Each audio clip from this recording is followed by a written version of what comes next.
Hey, honey. Yes, Barry? Let's get out of here. Where are we going? Where do we always go?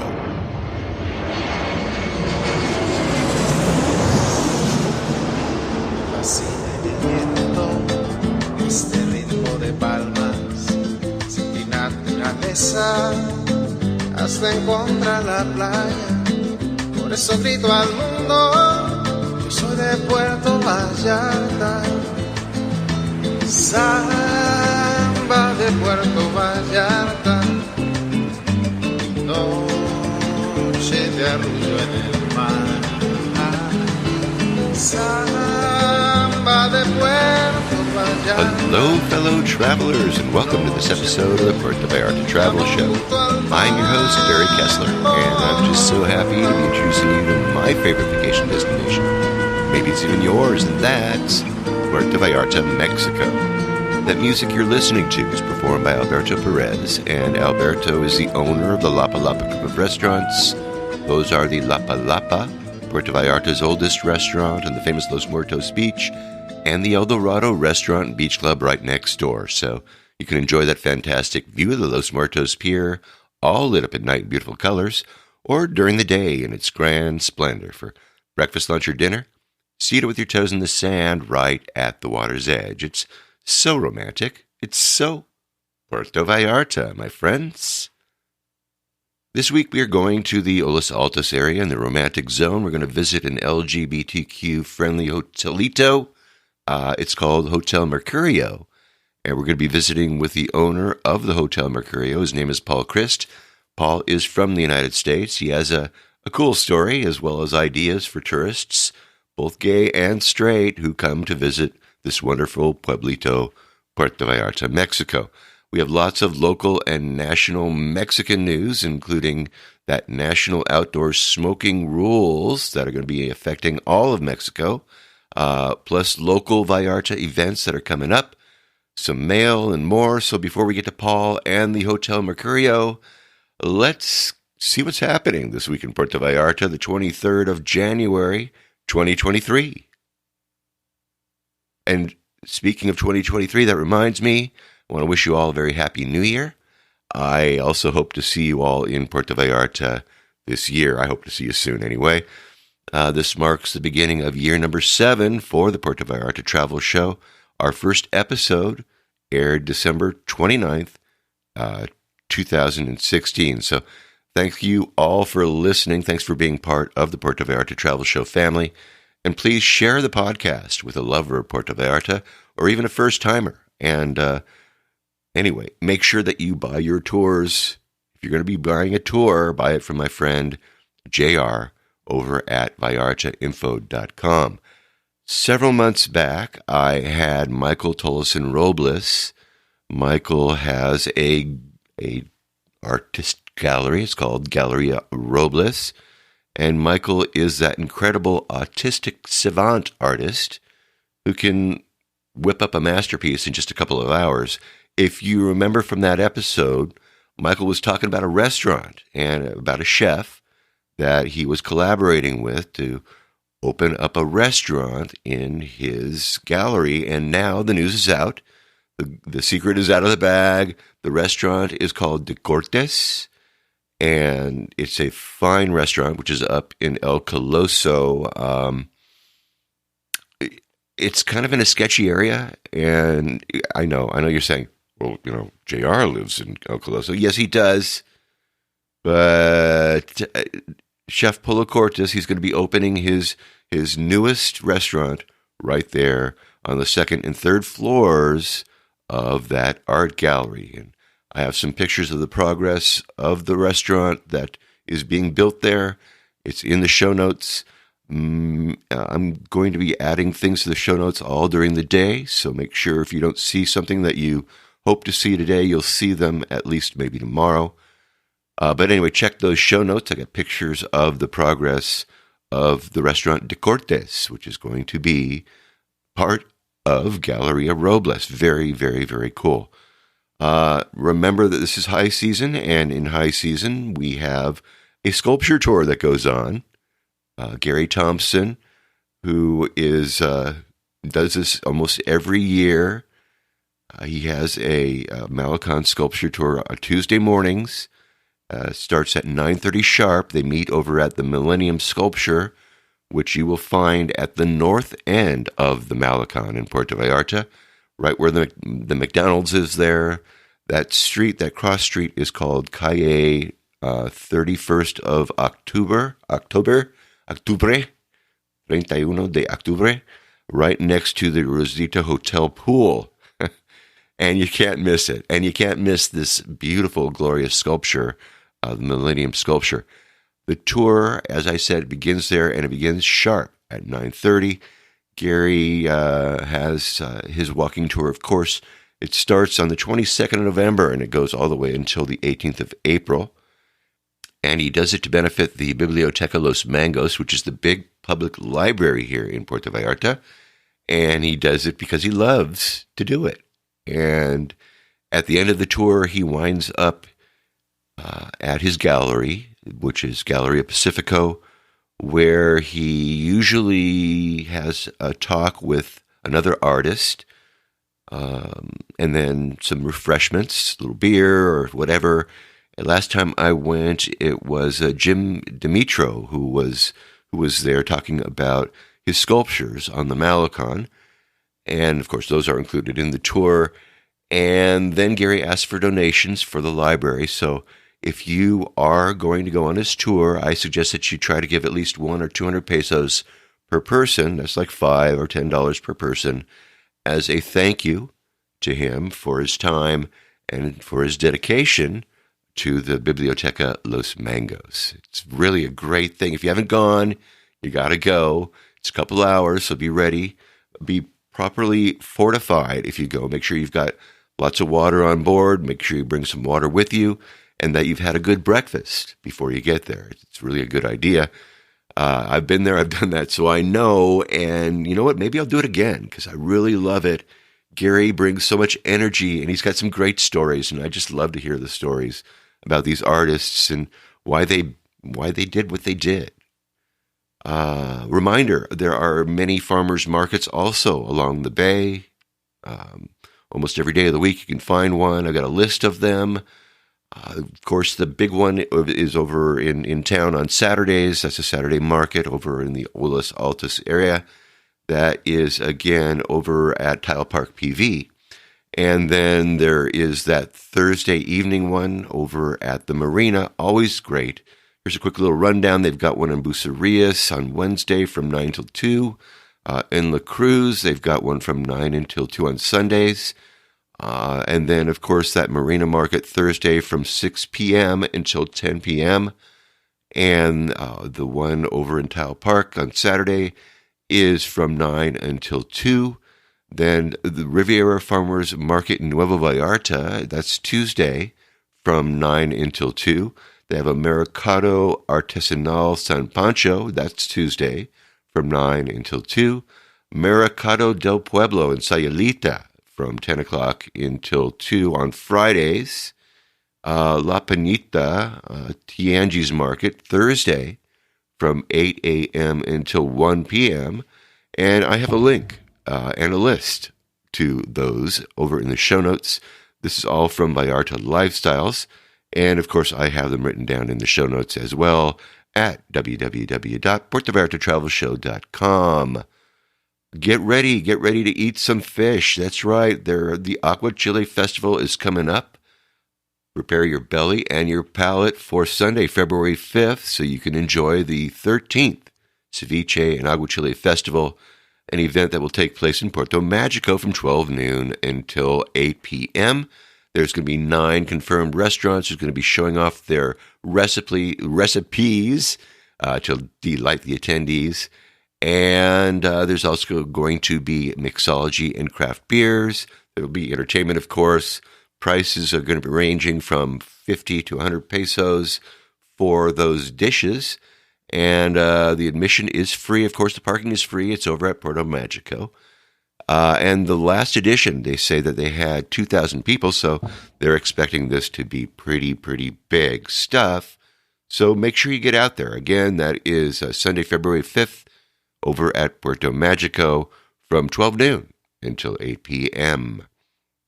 And just a reminder, if you want to have a true Mexican experience and you are a horse lover or a lover of the beautiful clothing worn by charros and the horse ladies, the horse women, the escaramuzas, you do not want to miss this riding competition. It takes place over at Arena Vallarta.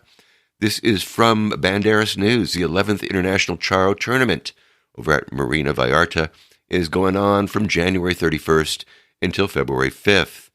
Puerto Vallarta, Mexico, from January 31st through February 5th, Arena Vallarta will host the 11th edition of the Hacienda Serena 2023 International Charro Championship. This year, more than 40 teams will compete, of which 16 come from the United States. There will also be 24 skirmish teams, 12 of them from the U.S., and more than 1.8 million pesos in prizes to be distributed. The centuries-old tradition of charreria brings together working skills, training and discipline, horsemanship, music and dance, and symbolic reenactment of Mexican values and customs. Like its rodeo cousin in the U.S., charreria turns cattle farming skills into competitive stunts. Contending teams show off techniques of jumping through the air onto wild mares, riding bucking broncos, and bringing down rampaging bulls with lassos. At a press conference, Alfonso Bernal Romero, organizer of the event, announced the details of this championship, which returns to Arena Vallarta with a record number of registered teams. Each charro team, made up of all men dressed in traditional clothing, compete in 9 different challenges to demonstrate their skills at horse training and commands, roping of horses and livestock, bulldogging, bull riding, 4-footing, speed challenges, and bareback bronc riding. This year's tournament will once again feature teams made up of 8 to 12 women dressed in ornate Adelita or ranchera dresses who will compete in the escaramuza skirmishes, which entails performing a variety of precision horseback riding techniques while riding side saddle. The festivals kick off on Tuesday, January 31st, with traditional Verbena de Tradiciones Mexicanas, traditional Mexican street party, at Los Arcos de Malicán in downtown Puerto Vallarta, featuring live music, a folkloric ballet, performance, rope flourishing demonstrations, and lots of family fun. Throughout the 5-day tournament, attendees will also enjoy live music and dance performances, children's arenas, traditional food, charro accessories, and souvenir stands, and a whole lot more. Ticket prices will be 100 pesos, which is $5 for Wednesday, February 1st, and Thursday, February 2nd. 200 pesos or $10 on Friday the 3rd and Saturday the 4th, and 300 pesos, oh yeah, if you go on Sunday on the 5th of February, which is the final day.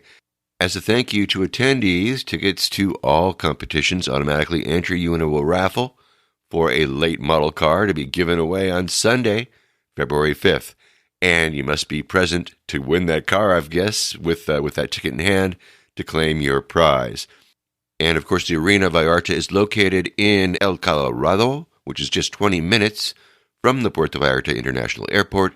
Arena Vallarta is handicap accessible, ultra-modern facility. It boasts seating for 8,000 spectators, public restrooms, 600-car parking lot, and a commercial area and stables for the horses. And I have a Google map that'll get you right to Arena Vallarta. You can find that in the show notes. Of course, you can take a bus, and I'll look for that link to get you there in the show notes. So if you're in town, doesn't that sound like fun? Sounds like a whole lot of fun to me. And you can get a car. You can win a car if you get there on that one day, that Sunday, that last day, and pay that $15 at 300 pesos, and maybe you can win a late model vehicle. I have a link to that article, of course, from the Banderas News in the show notes. You can find it at www.PuertoVallartaTravelShow.com. A couple weeks ago, we talked about the fact that if you looked inside of a police car, a police patrol truck in Puerto Vallarta, you were likely to see 2 cops riding in the front seat and then 2 members of the National Guard in the back seats with big guns. And, well, that's changing. And this is from Vallarta Reporter Online, Police patrols have been demilitarized. This is January 17th, 2023. As of yesterday, Puerto Vallarta patrol vehicles will no longer be staffed by the Navy troops. Mayor Luis Michel ordered the change of security police commissioner, resulting in lawyer Rigoberto Flores Parra replacing Captain Elroy Guirin Alcuria. Michel said it was a decision that your servant made as a civilian at the head of the organization. You will no longer see sailors.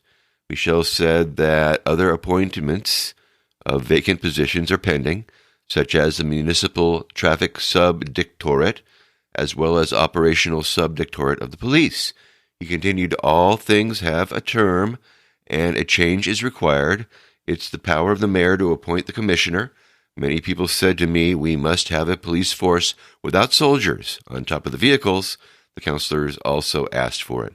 Michel said that in the current administration, approximately 100 police officers were trained in the Municipal Police and Traffic Academy, with 2 graduated generations, resulting in 38 and 31 new uniformed officers and another training class that will end in February.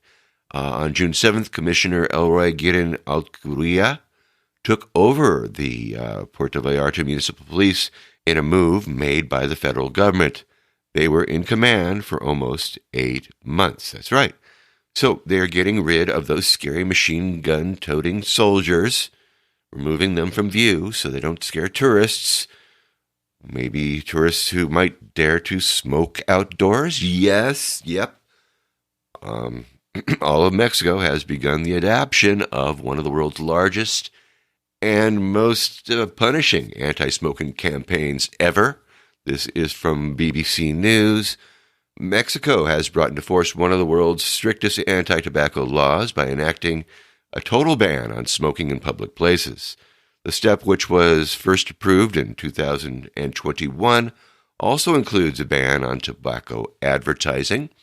Several other Latin American countries have also passed legislation to create smoke-free public spaces. However, Mexico's legislation is considered to be the most robust and wide-ranging of the Americas. It amounts to one of the most stringent anti-smoking laws in the world. Mexico's existing 2008 law, which created smoke-free spaces in bars, restaurants, and workplaces, is now extended to an outright ban in all public spaces. That includes parks, beaches, hotels, offices, and restaurants. There will also be a total ban on the advertising, promotion, and sponsorship of tobacco products, meaning that cigarettes cannot even be on show inside of shops. Vapes and e-cigarettes are also subject to tighter new restrictions, particularly indoors. The Pan American Health Organization has welcomed the step and applauded the Mexican government for implementing the ban. The organization says that tobacco use is the single most preventable cause of death in the world, responsible for nearly 1 million deaths in the Americas each year, either through direct consumption or exposure to secondhand smoke. However, some smokers are dismayed at the draconian nature of the new law. In essence, it means that many will only be allowed to smoke in their homes or other private residences. Others have raised questions about the practicalities of enforcing the law. With police corruption so rampant in Mexico, many fear that rather than issuing real fines or punishments for smoking in public, some offers will use it as a pretext for taking a bribe. And I have a link to that article from the BBC in the show notes. Now, you might be asking, who is going to be enforcing these rules? And what they say is that the smoking rules are going to be enforced by the COPRISAL, Commission for the Protection Against Sanitary Risks of the State of Jalisco. Francisco Diaz Prada Sanchez, head of the Coordination of Opinions of the Commission for the Protection Against Sanitary Risks of the State of Jalisco, COPRISAL, reported that his agency will be in charge of regulating and monitoring that restaurants, hotels, and commerce sector comply with the recent changes to the anti-tobacco law. He explained that the regulatory reform is innovative in 5 points. The use of vapors in spaces with public access and work spaces is prohibited. It no longer will be possible to smoke in work parking lots, bathrooms, or even inside private vehicles. It's prohibited all kinds of advertising or sponsorship. Smoking will not be allowed in isolated indoor spaces either, and there will be a severe restriction on outdoor spaces. The ban on the display of tobacco products has the greatest impact on the commerce sector, such as grocery stores and supermarkets. He said COFEPRIS will be in charge of implementing these measures, and at the state level, it will be COPRISAL. We have a presence in the 13 health regions of the state, and of course, we have coordination in Region 8, including the municipality of Puerto Vallarta. They've already socialized these new provisions. For example, letters have been sent to restaurant unions stressing that although right now they are interpreting the changes as possible economic risk, everyone's health will benefit in the medium term. And I have a link to that particular article in the show notes. You can find it at www.puertovallartatravelshow.com. And you might be saying, Barry, what will it cost if you're caught smoking on the beach at night or, in front of a restaurant? Well, I just got the figures this morning from Vallarta Reporter, and it looks pretty serious. Here we go. The changes to the general law for tobacco control have been in force since January 15th, which mainly include new restrictions for smokers and rules for entertainment centers, places of food consumption, as well as changes in advertising permits. For consumers, smoking is prohibited in places of consumption or service of food or beverages, including their patios, terraces, and balconies, amusement parks, playgrounds, schools, and other public space where children gather, urban parks, sports parks, beaches, shows and entertainment centers, courts, stadiums, arenas, shopping malls, markets, hotels, hospitals, health centers, medical centers, and places of worship, among others. Business owners can have areas designated for smoking, but the change is that they will not allow offering of food or drinks in those areas. And the penalties. Are you ready? Hold on to your hats. Here's the penalties. For consumers, that's for people like you and me, up to 20,700 pesos or $1,035 US. For businesses, up to 828,000 pesos or $41,400 US. For tobacco companies, it's up to 27,070 pesos for not displaying warning laws on cigarette packages or for advertising tobacco products. That's 103,500 in US dollars. And for repeat offenders, the sanctions can double their economic value. So the fine would be up to 41,400 pesos in the case of consumer, or up to 2,070 US. So that amount that's collected is going to be going to anti-smoking programs and other priorities, or just basically into the pockets of cops. So how are they going to determine the penalty? Well, damages produced or that would be produced in the health of people, seriousness of the infraction. They will take the socioeconomic conditions of the offender into account. So if you're a rich guy, it'll be more. If you're a poor guy, it'll be less, I guess. And the repeat status of that particular offender will also be helpful in determining how much money they're going to steal from you. They're going to have surveillance and verifiers. The verifiers will be appointed and trained by the Ministry of Health. So you got these cops who are basically going to be spying on you. They will conduct orientation, education, and verification. They'll make ordinary and extraordinary visits due to a complaint for one reason or another. And no one is allowed to hinder their work. Doesn't that sound good? Sure, it sounds good.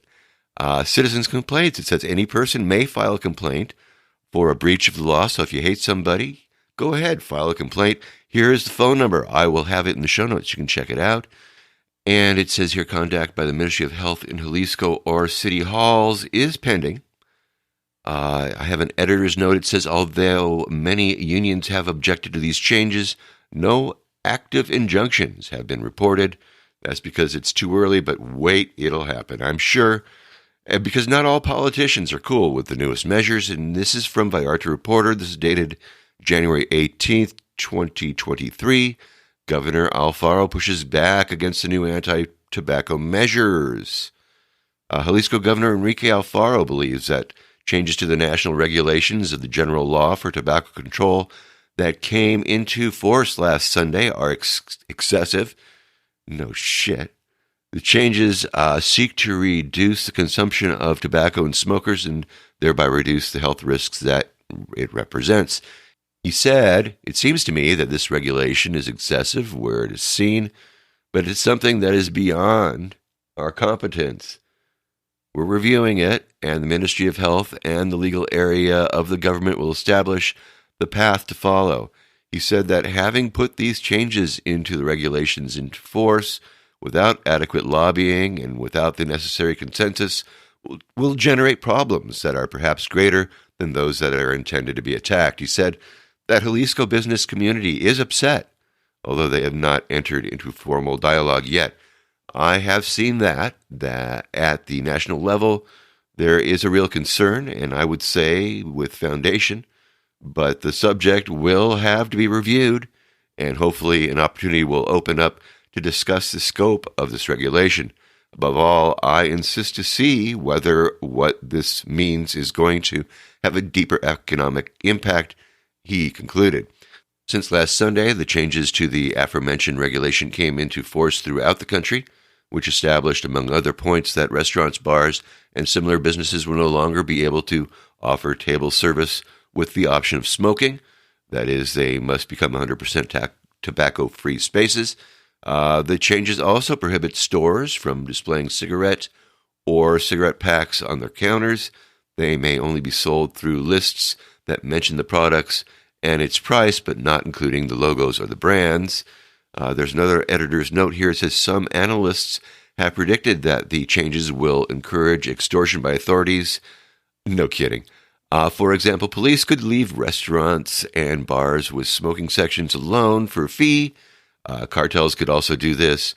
Clandestine speakeasy restaurants and bars permitting smoking could also proliferate, as it did during the U.S. alcohol prohibition between 1920 and 1933.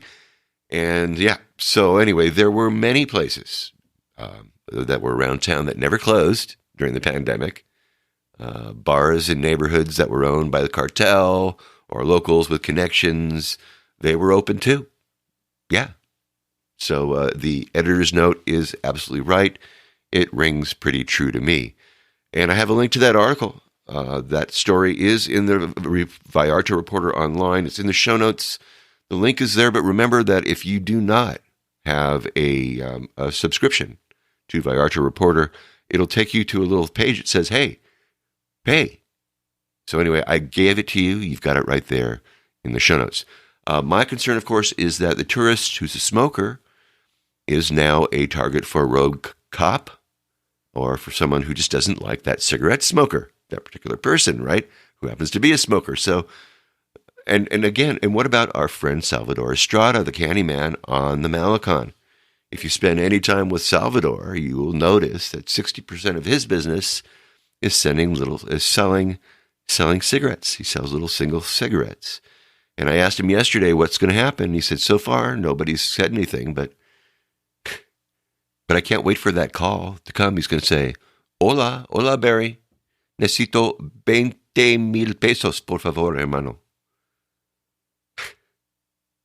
I could see that coming. Yeah, actually, I actually have some experience in this sort of a thing because I've been a business owner.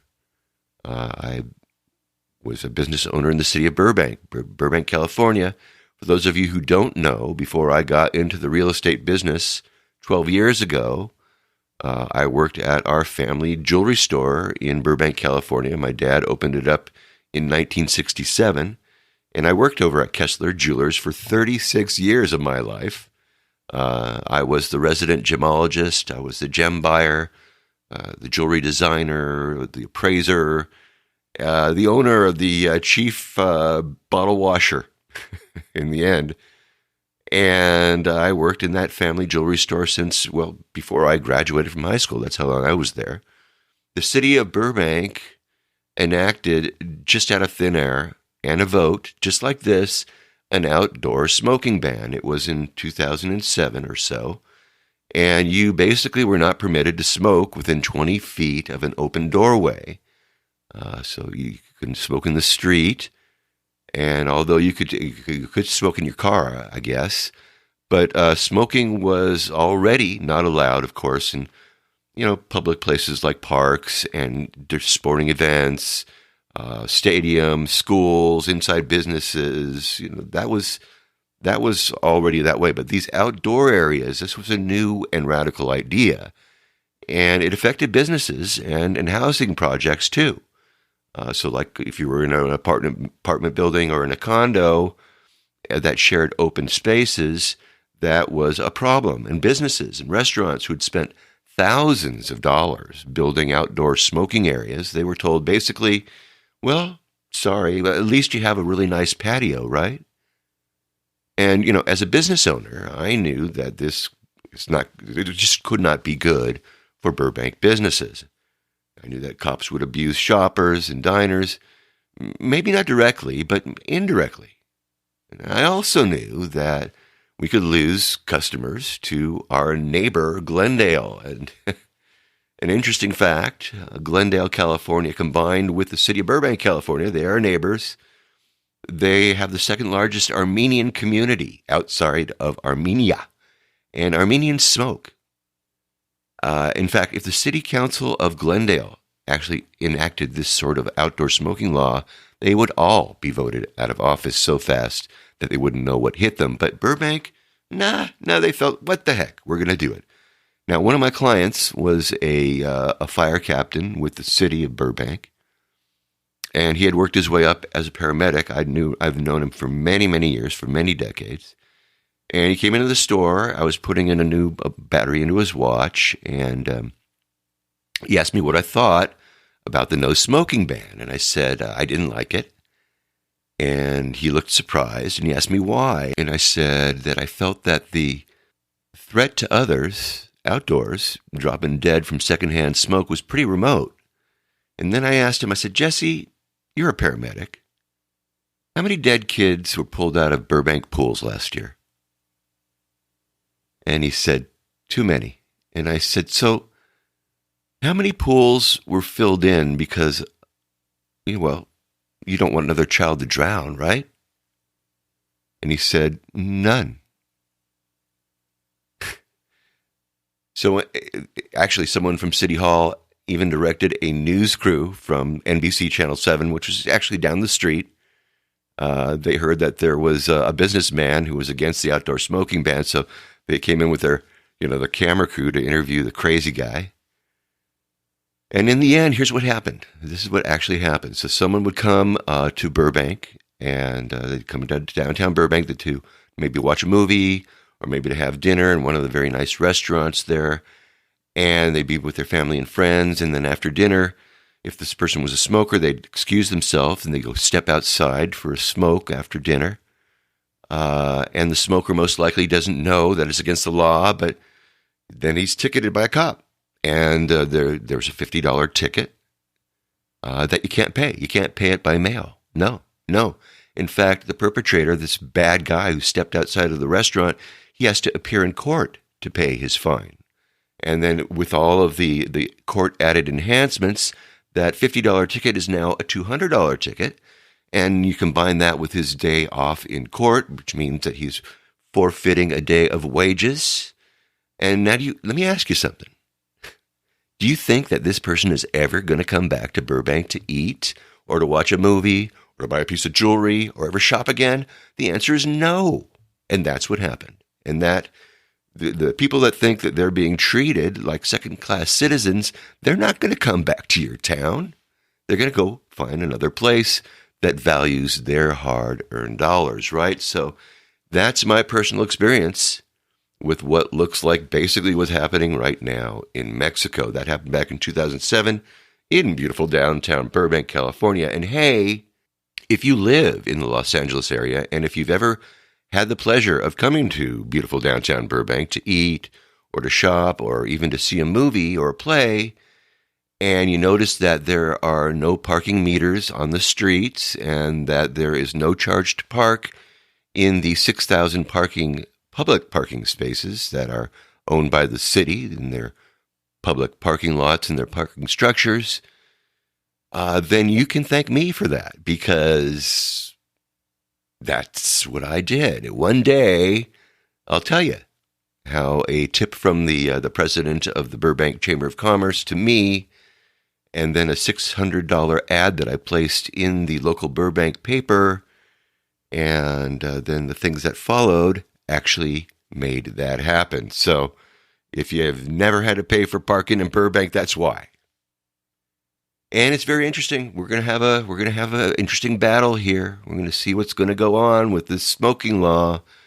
Who knows? Maybe they're just all blowing smoke. But now, tobacco smoke, you got to remember it's very easy to detect.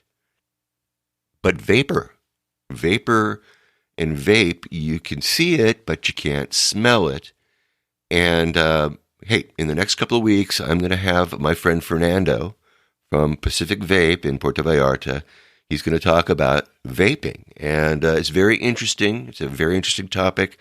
Fernando has been in Puerto Vallarta a long, long time, and he has some very cool stories and some great ideas. And I think that these anti-smoking, anti-tobacco laws coming into effect might actually help his business a little bit. We're going to see. Maybe vaping is the answer to that. So stay tuned. We're going to be talking with Fernando in a couple of weeks. We've discussed homelessness in Puerto Vallarta, and it seems that police are being trained to step in and handle the issue. From Vallarta Reporter Online, the municipal police have launched an operation in recreation areas of the municipality to safeguard public order and prevent crimes.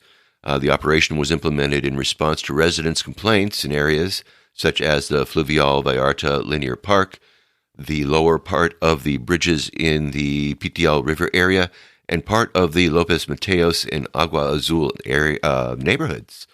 On instructions from the new police commissioner, Rigoberto Flores Parra, the operational deputy director, Carlos Humberto Arce Villaseñor, organized the actions in which officers from the Tactical Operations Group of the municipal police participated.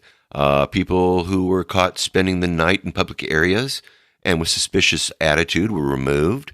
Police intend to respond promptly to each complaint report that is generated from the emergency phone lines, and the new police command structure has committed to constant training for these circumstances. So very interesting. We will see what the special police force can do. Homelessness isn't, just related, limited to your hometown. It exists in paradise too, right? So I guess we're going to see what's going to happen here. Now I have some emails that I need to get to. We're going to wait till we've spent a lot of time on that smoking issue. I've got some emails that I need to get to. We'll wait till next week. And I got a big old list of stuff that I'm going to put off until then as well. So let's get to our guest, Paul Christ, and his hotel, the Hotel Mercurio, an LGBTQ-friendly place to stay in Puerto Vallarta, Mexico. Now, I met Paul at an event that our friend Dean Rager of Puerto Magico was having at his chocolate-making shop over at his chocolate factory at Cacao Magico. And this was back in the middle of the pandemic. So this is like a year ago. And it was actually a Facebook Live fundraiser. It was featuring Fernando Gonzalez and Amy Armstrong. And it was a perfect spot for me because, well, Dean invited the who's list, which made it very easy for me to corner my next interview. And, interviews, I should say. I booked several at this affair. And one of them was a man that I found very interesting, and that was the man you're going to be hearing from right now. His name is Paul Christ. And Paul owns and operates a hotel in the romantic zone of Puerto Vallarta. It's called the Hotel Mercurio, which proudly declares itself as an LGBTQ friendly and place, and it truly is. And Paul agreed to meet me a couple days after this event over at one of my favorite places over in Puerto Vallarta, up in the Paso Ancho area, the El Rio Barbecue, which, by the way, is currently in the midst of their final season along that river. If you haven't been there, you better get there this year because it's not going to be there next. But anyway, we were listening to the Tres Cuartos were there. So let's go right now, Riverside, to a table in Colonia Paso Ancho and the El Rio Barbecue. And let's meet my new friend, Paul Christ, hotelier, and a really nice guy. And let's find out more about the Hotel Mercurio, an LGBTQ-friendly hotel in Puerto Vallarta, Mexico. Paul, thanks for coming on the show today.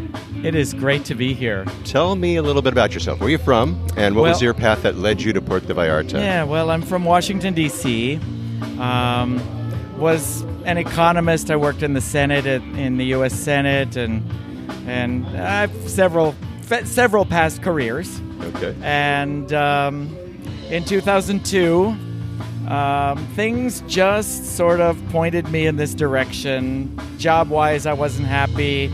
Partner that passed away, and I was in the out party, as it were. And that's not fun when you're in politics in D.C. So I came down here on my annual vacation where I'd been coming for years, and I saw a little hotel for sale, and I thought, well, maybe this is a sign, and here I am 18 years later. All right, so what was the name of the hotel when you bought it? It was called Hotel Alegre. Hotel Alegre. Yeah, Alegre. Okay. Happy. Happy. Where was it? Where is it? Well, it is just up from the pier in the Zona Romantica. On the street is called Francisca Rodriguez, and we're just a half a block above Olas Altas Street. All right. You are in the middle of everything, aren't you? In the middle of it. That's why I bought this property. It just looked like a good location. Yeah. Well, how many rooms does it have? 28. There's 28 rooms. What's the name of the property and now? What did you do? I changed the name, and it is now called Hotel Mercurio. Mercurio. Which is Mercury in Spanish and Italian. Excellent. All right. So tell us about your hotel. Okay, so we mostly cater to an LGBTQ clientele. Everyone's welcome, by the way. It's not just a gay hotel. And we have a bar and restaurant. Okay, you've got 28 rooms? 8 rooms, yeah. And when you took over this hotel, what did you do? Did you do some revamping? What did you do? Oh, yeah. Like, I had to buy all new sheets because the owner before, I don't think he had ever bought a sheet. Oh, wow. The sheets actually I could have put them up at the windows for screens for the mosquitoes. Oh, yikes. Yeah, it was bad. Okay. So I put a fair amount into it the first few years. We remodeled the pool and patio area where we have the bar and restaurant now. Bathrooms were all redone, and things like that. And it's been over time. As the money rolls in, the money rolls out. It does. That's the important thing. You got to keep things looking good and keeping things up to date. And we all know how that goes. We all buy houses and do the same thing. Yeah. All right. So if somebody was, if somebody is looking specifically for an LGBT hotel, are there a lot of them in Vallarta? There are a few. When I bought this property, it was in a period of a couple of years when there was sort of a flowering of gay hotels that were opening. That's when Blue Chairs changed from being the Vallarta Shores Hotel, which was where Blue Chairs is now, and Blue Chairs Beach was known as the gay beach. And it became known as Blue Chairs simply because the chairs were blue, and people would be asking their friends, well, so where is the gay beach? And they'd be like, you just walk down Playa Los Muertos until you see the blue chairs. Right, yeah. And a couple of guys in 2002 or 3, I believe it was, rented that property and changed the name from Vallarta Shores Hotel to the Blue Chairs Beach Hotel or Blue Chairs Resort. Yeah. There's Casa Cupola, which is a more upscale property kind of in the mountains in the Amapas Colonia, which is sort of beside the Zona Romantica. And now there's Alma Resort, which is owned by the family that owns Land's department store. Oh, really? And they have, Mantamar Beach Club. So Vallarta, when I started coming here in 1993, it was kind of known as a gay-friendly, gay-popular destination, but there weren't very many options. There were a couple of bars and no really known gay hotels. Yeah. And it was shortly after I got here to live and after I bought the property that it really started catching on. So I guess I was like right at the beginning of the curve. You were at the beginning of the game, which is where you want to be. Exactly. All right. You serve food. Is it breakfast, lunch, and dinner over there, or is it just breakfast? We do breakfast. Like I say, we've always done a breakfast buffet, and it is for guests of the hotel. It's included in the rate, but it's also always been open to the public at 200 pesos, and it's all you can eat. Sundays, it's all you can eat. And even though we're doing plated breakfast now, you can still dish it out. You can ask for seconds. Sure, right. And Sundays we do mimosas or Bloody Marys. Nice. And that's all included. We charge a little bit more for that. That's 250 pesos. Yeah, but which is for still in extra US booze dollars. That's like for $12. 2.5. Yeah, right, 2.5 pesos extra. I can drink $12 worth of mimosas in 20 minutes. Yeah, you can. Yeah, so can I. And then in the afternoon, we have a great menu with, it's a little of everything. Snacks like guacamole and wings and chicken fingers and salad and burgers, pizza. It's a pretty extensive menu, and it's been very popular. We really just started the afternoon menu maybe 3 years ago, and it's been a process of getting rid of what doesn't sell and adding some things that we think people will like. Yeah. And so we just actually printed a new menu that I worked on for quite a long time, and added some new things, some new sandwiches like a club sandwich and a BLT and things like that. Yeah. And we dropped off some things that just weren't moving, like some pasta dishes that I think the bar at Mercurio is the bar restaurant. It's not a place where people go for a full dinner. And so, things like, a pasta Alfredo, it just didn't seem to be the right fit. And so we've dropped it, and we have something lighter, something a little lighter. Just printed a new menu, and so, I encourage people to come give it a try. Excellent. All right, cool. I mean, I had no idea that you were serving food over there. Come on. And you got a bar, obviously, so, so keep everybody happy. Yeah. You hardly even have to leave this place. You don't. Actually, we got a pool, especially now, we got a pool. Yeah. And we have people, that just want to come and relax, and they quarantine. They hang out at the pool all day. There. Yeah. And they have breakfast, they have dinner, they have drinks, and they bring a book or their laptop. And I have a guest right now who brought a keyboard, and he sits all day long with headphones and his keyboard, and I think he's learning or playing. I'm not sure. Yeah, he's not sharing with you though. That's for sure. No, I don't. Yeah. I don't know what he's playing. It might be okay. He's always on his keyboard. Might be okay that he's not sharing that for you right now. Maybe. Yeah. If he was proud, he'd probably be sharing it with you. No, I'm kidding. Oh, wow. All right, can we go outside of Hotel Mercurio? Let's go out into town for a minute. Sure. I always ask people, what their favorite places are in town. And I know that you serve breakfast, lunch, and dinner, but I also have a pretty good feeling that you know a couple of good breakfast, lunch, and dinner places away from Hotel Mercurio, do you have any favorites? Yeah, I love Coco's Kitchen for breakfast. As that's everybody knows Coco's Kitchen, and with good reason. It's really good. What do you get? What do you get when you go to Coco's Kitchen? What do you like? When I'm not feeling really fat, I order the French toast. Ah, okay. I love their French toast. It's really. They've got a couple of them. Which one do you like? Oh, gosh. Is it the one that's stuffed with the cheese? Oh, that's a good one. Yeah. Yeah. I like just fruit and maple syrup. I'm kind of a purist on these Nothing things. fancy so it's here. Okay. Yeah, like a little fruit on top, some powdered sugar, and some real maple syrup.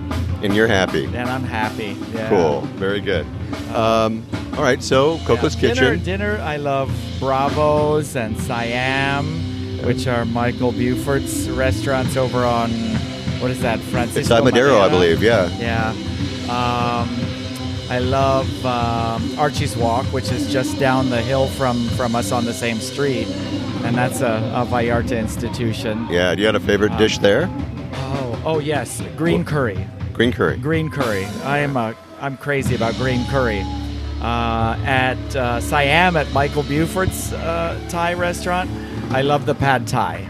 Ah, okay. Yeah. All right. Well, it's about time that Vallarta got a Thai restaurant that was halfway decent. Looks like she's here. Yeah, I'd say so. Wow. There's another newer place called Palmar, which is it's on Vallarta Street, just at the corner of Venustiana Carranza. Okay. Like if you know where CC Slaughters and the big new club Code. Okay. It's across the street from there, and they have great seafood. Nice. Great seafood. Yeah. All right. That's another of my favorites. And that's Patron, you said? I'm sorry. What was the name? Palmar. Oh, I'm sorry. Palmar. Palmar. Okay. Palmar. Wow. Okay. I have got to check foodie, that out. So I'm I got to out. check that out. I love eating out at all kinds of restaurants. I love that. You got any lunch places you like? Or are you one of these guys that don't eat lunch? I don't eat lunch, really. I'll have breakfast late. Yeah. Because I wake up and I'm not ready to eat until maybe 11. Right. And then dinner, and I'm good for the day. Excellent. Okay. Yeah. All right. All right. So you have a favorite coffee shop? Dee's Coffee. Dee's. Yeah, Dee's right down the hill from Hotel Mercurio. You don't have to walk far. I don't have to go all. far. That's Dude, I'm in you the are middle of everything. Yeah, you are rocking it there. Yeah. Good for you. How about like a little hole in the wall, like a little fonda somewhere that you would just walk past, and you walk in and it's just incredible. Anything like that? Oh gosh. And I'm thinking of a place on Lázaro Cárdenas that has the best pozole in Vallarta, and I'm blanking on the name. Are you talking about the... It's around the corner from where Casa Naranjo used to be. Oh, sure. Going in from the beach, and it's inland a ways. Okay. 8 or 10 blocks. It's a luncheria, isn't it? It's like they do... it's a senadoria. Senadoria Celia. Celia, that's it. That's Thank it. you. Yeah, you're welcome. Senadoria Celia. Ah, bueno, yeah. No, she's got the best pozole in Vallarta, and also the enchiladas there. Really? Amazing. Enchiladas and pozole over at Senadoria Celia. Senadoria Celia. Bueno. Okay, all right, cool. All right, so that's the hole in the wall. That's Paul's hole in the wall. Let me ask you something, because we're talking about a LGBT establishment. How about places to go out dancing, places to have fun? I'm not a dancer at this point. Take a number, brother. I've passed those days, but I like CC's is nice once in a while. It's fun. Uh-huh. I really like La Noche. The La Noche bar on beautiful bar. Lázaro Cárdenas. They have go-go's, and they have, in normal times, they have a drag show. Right now, there's not much of anything. There's nothing normal going on. Nothing going on but the rent. Yeah. But, well, yeah. So I love La Noche is great. And then, I like smaller places where you can just have a conversation. So I love... Chachalaca Bar is great. Yeah. I love Anonymous, Apaches. Garbo's is always nice. It's quiet and and air conditioned in the summer, which is nice. Mm-hmm. Yeah. We need that right now for sure, man. Tell me. All right. Well, thanks for that. Let me ask you where you would go if you had a day off. Just one day. Where would you go off to? Oh, I'm in planning right now to take 2 days and go up to San Sebastian. Okay, so that's going to be my 3-day thing, right? Or maybe you got something better for a 3-day thing. Well, now, if I have 1 day, like, I'd go up to, like, Moro Paraiso and have lunch. Yeah. It's a little restaurant, going up the Rio Quale, which I love. Just right up the street from us. It's right up the street from us. We're at Rio Barbecue now, and it's Yeah. right up the street, just another kilometer or two. Yeah, that's an unusual place, and it's very nice. They got butterflies all over the place. Very sweet. Yeah. So, but next week I'm going up to San Sebastian, probably Monday and Tuesday nights, and back on Wednesday. Do you know somebody there, or do you stay at a certain place? There's a restaurant there called Puente del Oeste, I think. And it's just off of the main plaza. Okay. And it's very quaint. I think they have maybe 7 or 8 rooms, and so we're organizing a little group to go up there and just for a little getaway. How much does it cost to stay in a place like that? Oh, it's like 500 pesos a night. No way. So it's like 25 like bucks nothing. a night. It's Dude. so cheap. Wow. That Yeah. is. All right, you guys, take notes, man. Take notes. All right, so we got the 3-day, we got the 2-day, or 1 day, whatever you want to make that into. If you had a word of advice for a first-time visitor to Puerto Vallarta, what would it be? Well, partly it depends on how long they're going to be here, because if they're here long enough, they should explore beyond the confines of the tourist zone. They should go to Yalapa. They should go visit the botanical garden.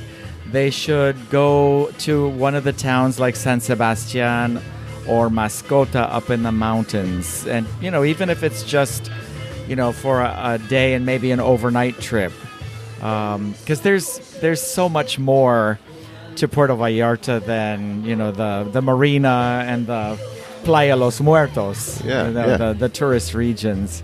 It's, I think that's what is really special about the region here, the Bay of Banderas region, is the things that you can find if you go looking for them, or if you know How to find them, or somebody that can point you in the right direction. Yeah.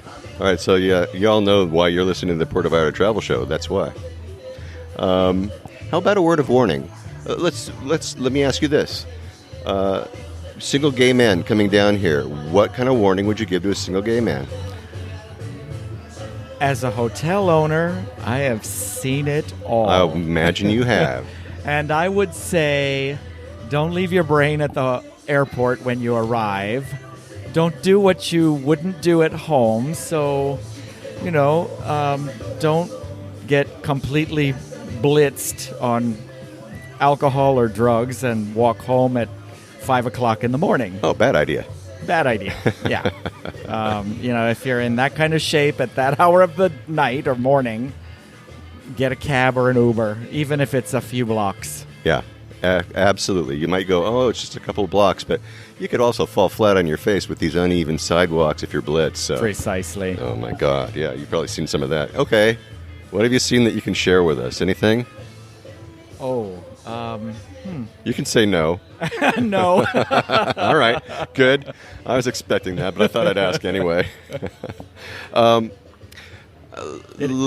saving it for the book, actually. I knew it. When I asked this guy something, he says, I'm just about getting ready to write something. So he's holding back. I know he's holding back. Paul, is there anything else that I've forgotten about that maybe you wanted to add? Well, I think for right now, I would say and some people might find this controversial, but when people ask me if it is safe to travel to Puerto Vallarta right now, and they're coming from Houston or Chicago or Los Angeles, and, my advice to them is it's more about how you behave than where you are. So assume everyone has the virus, wear your mask, keep your distance. You can still have a good time. Absolutely. But we're doing that here, man. It's how you behave much more important than where you are. So don't be afraid, to live your life. Thank you for saying that. I feel the same way. We all have to kind of get out of our shell and start taking one step at a time and get beyond this. Absolutely. How do people find Hotel Mercurio? Are you Facebook? Are you online? Where are you at? We are everywhere. We have the website is hotel-mercurio.com. That's MERCURIO. So hotel-mercurio.com. We're on Facebook. We're on Instagram. And of course, for booking, we're on Expedia and Booking.com, and we're everywhere. You'll be found. We're easy to find. You'll be found as long as you can find. spell, guys. You'll get to Hotel Mercurio. Okay, and I will also have all those links in the show notes. You'll find them at www.puertovallarta.travel-show. I'll also have a map that'll take you right to Paul's front door. And make sure that you go to check out this particular podcast episode. It's Hotel Mercurio. And I want to thank you, Paul, for coming on the show today, coming and joining me over at the El Rio and listening to we were listening to Tres Cuartos. It was a lot of fun, and thank you so much for allowing me to introduce you and Hotel Mercurio to my listeners. I truly appreciate it. It was great. It was a wonderful afternoon. Tres Cuartos is amazing. If you like good old rock and roll, they are amazing. They're still playing down there, and they have played their hearts out. Yeah, this has been great. Thank you so much, Barry. It's amazing. Gracias, amigo. All right. Thank you so much, Paul. I have links to Paul's great information and suggestions. You can find them, of course, in the show notes for this episode, as well as the contact information and photos and the Google map that'll take you to the front door of the Hotel Mercurio, one of Puerto Vallarta's fine LGBTQ-friendly establishments. All right. Well, that should do it. We had a big day, didn't we? That should do it for today. Next week, let's stay tuned for more on-the-ground reports from Puerto Vallarta, Mexico, with travel tips, great restaurant excursion ideas, and more.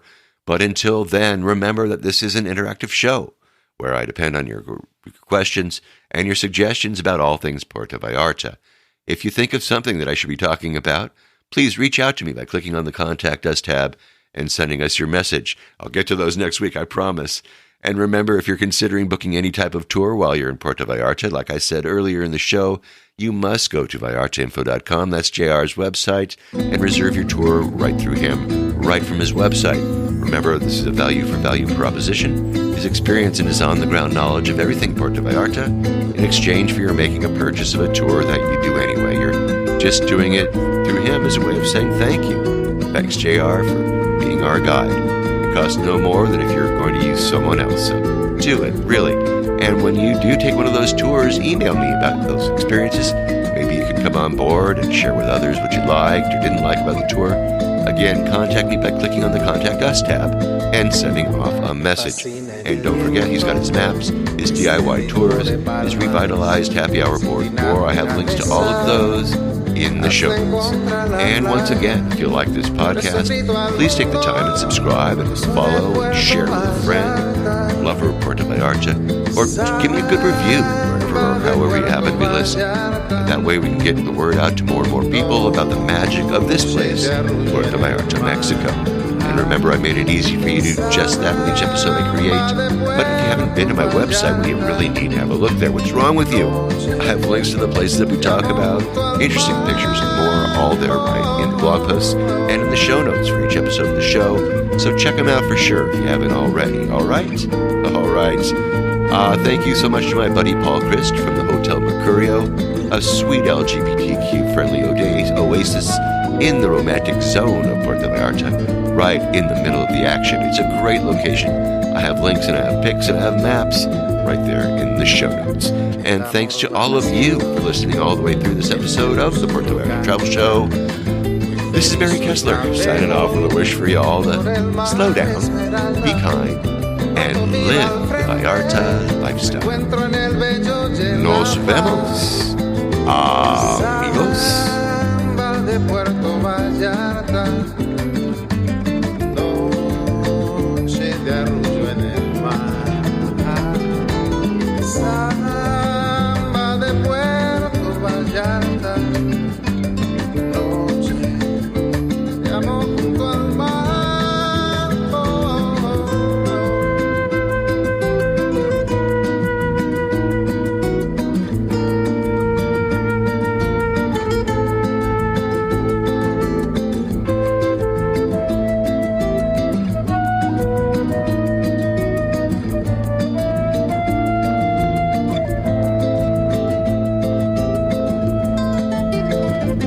Solo camino, perno por la playa, me encuentro junto al río, cuando todo está en calma, pronto cae la noche, brillas Puerto Vallarta.